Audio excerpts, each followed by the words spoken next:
এটা কাটার লাগিয়া ছুরি এইটা লইছি, এখন এটা কাটমু।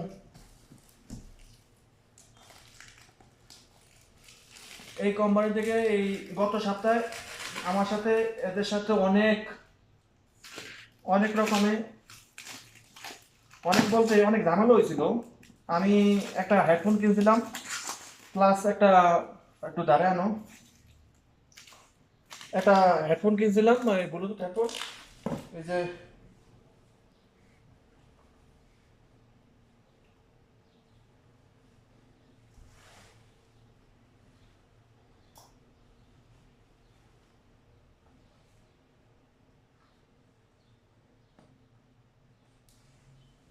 এর আগে এই ব্লুটুথ এই হেডফোনটা কিনছিলাম, তারপর একটা কিবোর্ড কিনছিলাম ফ্লেক্সিবল পাতলা কিবোর্ড আর কি।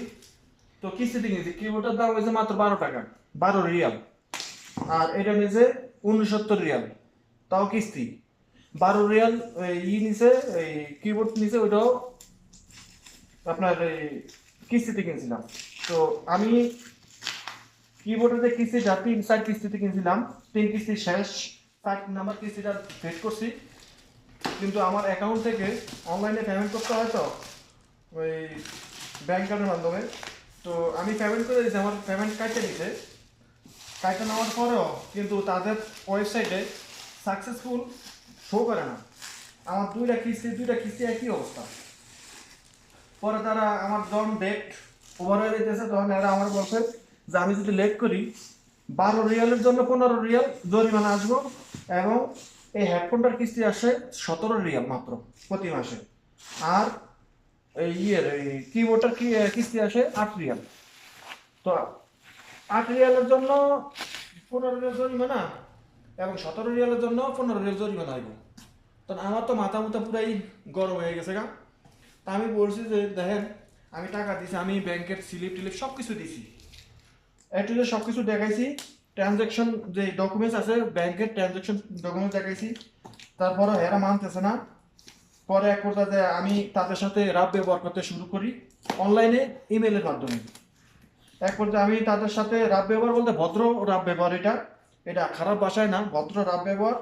আমি শুধু তাদেরকে বলছি যে আমার 2টা কিস্তির ভিতরে একটা কিস্তি কমপ্লিট, আর একটা কিস্তির 4 কিস্তির এক কিস্তি বাকি আছে, আমি সামনের মাসে সেই কিস্তিটাও দেবো না, তোরা আমার কাছ থেকে পারলে কিস্তিটা নিস।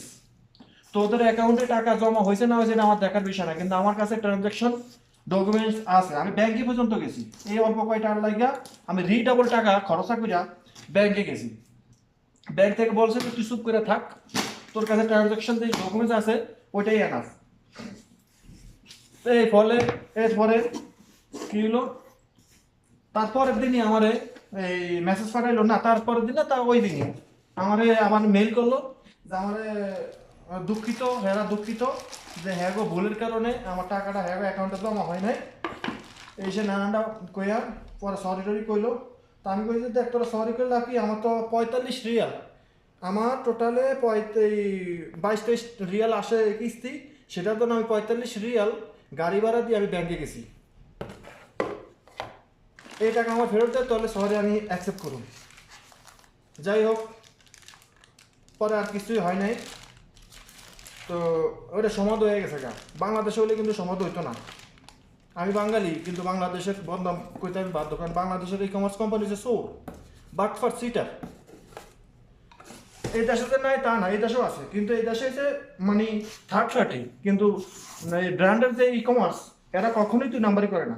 এই যে আমি যে মালগুলি কিনছি, তারপরে এদিকে ধরো, এই যে আমি যে ল্যাপটপটা, এই ল্যাপটপটা আমি কিনছি কিস্তিতে, ঠিক আছে, খুব ফাইন ল্যাপটপ দিছে এবং খুব ফাইন চলে, কোনো ডুপ্লিকেট নাই, ঠিক আছে। আমি এই যে এই মাউসটা পর্যন্ত আমি কিস্তিতে কিনছি, কারণ আমি কিস্তিতে পাই, আমি তাহলে কিনবো না কেন, ঠিক আছে। আমি একবার কিনা চাইতে আমি কিস্তিতে কিনা ভালো না, আমি একটু যে সব কিছু আমি কিস্তিতে কিনি। তো যাই হোক, এখন টিভিটা খুলমু। ওদের রেসপন্স আছে, ওদের অনেক রেসপন্স আছে এই দেশের যে ই কমার্স কোম্পানি অ্যামাজন এবং নুন, তারপরে এক্সট্রা, তারপরে হাঙ্গার স্টেশন, এই কতগুলো ই কমার্স আছে, এগো অনেক রেসপন্স করে। এই যে আমার এই মালটা যদি কোনো রকম কোনো সমস্যা হয়, আমি মোবাইলের মাধ্যমে যদি আমি কোনো রকম তাদের কাছে অ্যাপ্লাই করি, হ্যাঁ অপশন আছে, অপশনে গিয়ে যদি আমি অ্যাপ্লাই করি যে আমার মাল এই সমস্যা আছে, ওরা সাথে সাথে লোক পাঠিয়ে দিব।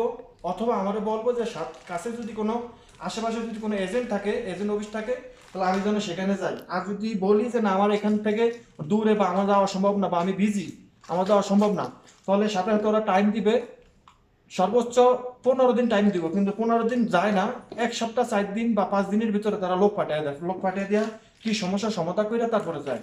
যদি এটা নিয়ে যায় তো নিয়ে যায়, তারপরে 48 ঘন্টার ভিতরে আবার রিটার্ন করে নিয়ে আসে। তো এদের কিন্তু খুব রেসপন্স করে এরা। আর বাংলাদেশের ই কমার্স কোম্পানিতে এত কথা কয়ে লাভ নাই, এটা তো আমরা দুর্ভাগ্যবশত আমরা চোরের দেশে জন্ম নিয়েছি। কারণ আমার নেতাজি কয়ে গেছে না যে সবাই পাইছে সন্দেহ করি আর আমি পাইছি চোরের খনি। তো আমার নেতাজির কথা তো আমরা সবসময় এটা মনে রাখি। আর নেতাজির কথা যখনই মনে করি তখনই আমি নিজের বাঙালি বলে বলতে আমার খুব লজ্জা করে। কারণ যেখানে যে লোকটা দেশ স্বাধীন করে জীবন দিয়ে গেছে, ওই লোকটাই যখন খুশিভাবে দুনিয়া থেকে যাইতে পারে না, তাহলে আমি এই দেশে কিভাবে বসবাস করব? তো যাই হোক, এই সব মালামালগুলো দিয়ে দিছে। এটা এখানে যেটা নিয়ে ভিডিও করার কথা সেটাই তো বললাম না। এখানে আছে দুইটা, একটা হলো HDMI, এটা হলো কারেন্টের লাইন, এটা হলো অ্যাডাপ্টার, টিভির অ্যাডাপ্টার। এইটাই তো সমস্যা। আবার এটাই ভালো, কিন্তু কারণ অনেক সময় দেখছি অ্যাডাপ্টারটা থাকে না। আর এই টিভিটা হলো স্যামসাংয়ের, এটা হলো স্ট্যান্ডের যে পায়াটা থাকে ওই পায়াটা, এটা হলো এটা পায়াটা, আর এটা হলো ইয়েটা খুঁটিটা।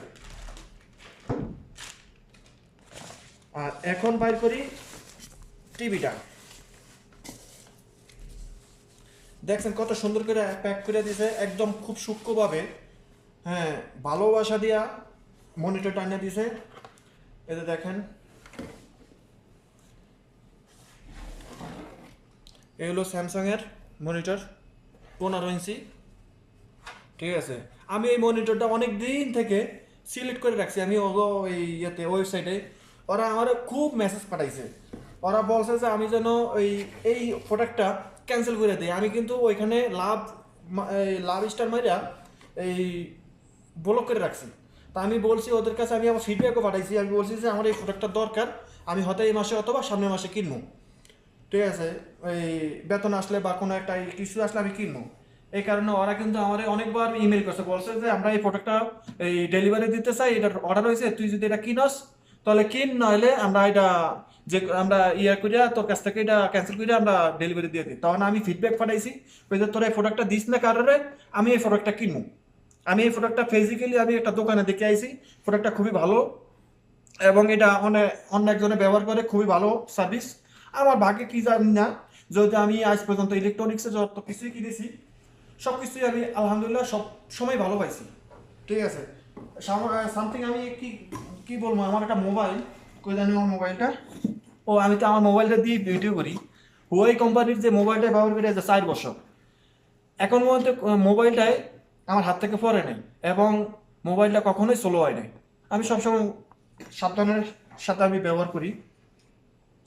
তো যাই হোক, আমি এখন এটারে ফিটিং করব।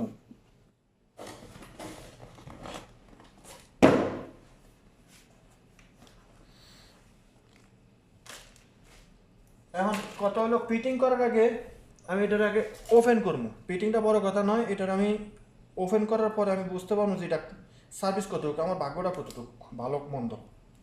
যদি আমি আজ পর্যন্ত আলহামদুলিল্লাহ শুক্রিয়া আল্লাহর কাছে আমি কখনো ঠকিনি কোনটা কিনা।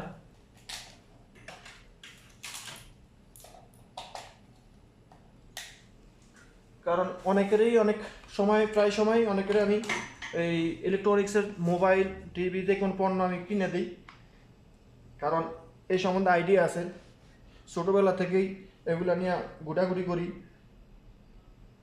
যেহেতু কাজ জানি এই কারণে। বিসমিল্লাহির রহমানির রহিম। চার্জার লাইনটা দিলাম,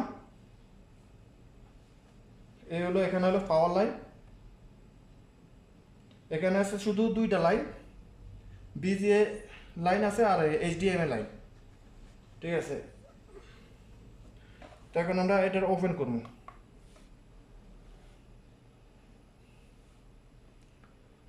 তো আমরা দেখতে পাচ্ছি আমাদের মনিটরটা কিন্তু ওপেন হয়েছে।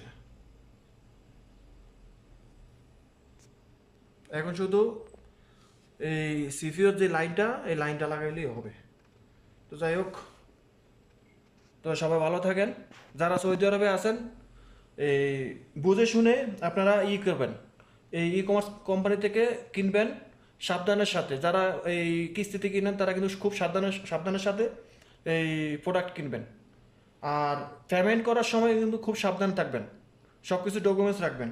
বিশেষ করে আপনার ইমেলটা সেই সবসময় চেক করবেন। যারা মাসিক কিস্তিতে নুন থেকে বা যে কোনো কোম্পানি থেকে সৌদি আরবে এই প্রোডাক্ট কিনেন, এই পেমেন্ট করার সময় কিন্তু ডকুমেন্টসগুলি সবসময় রাখবেন। আমার সাথে যেটা ঘটছে, এটার জন্য কারোর সাথে ঘটলে না ঘটে, কারণ এটা সবাই সমাধান করতে পারে না। কারণ আপনি যখন অনলাইনে কাজ জানবেন তখন আপনি সমাধান করতে পারবেন, ঠিক আছে। তাদের সাথে কথা বলতে হবে, তাদের অপশনও দিতে হবে। তারা অনেক ধরনের অপশন দিয়ে রাখে সমস্যা সমাধানের, তো এটা অনেকে জানে না, যার ফলে ডাবল পেমেন্ট দিতে হয়। তারপরে সৌদি আরবে আছে অনেক লোক আছে আপনার এই সিম ব্যবহার করে, নেট ব্যবহার করে, আবার অনেকে না ব্যবহার করেও টাকা দেয়, ঠিক আছে। তো এগুলি বুঝে শুনে চলতে হয়। তো সবাই ভালো থাকবেন, আল্লাহ হাফিজ, ধন্যবাদ।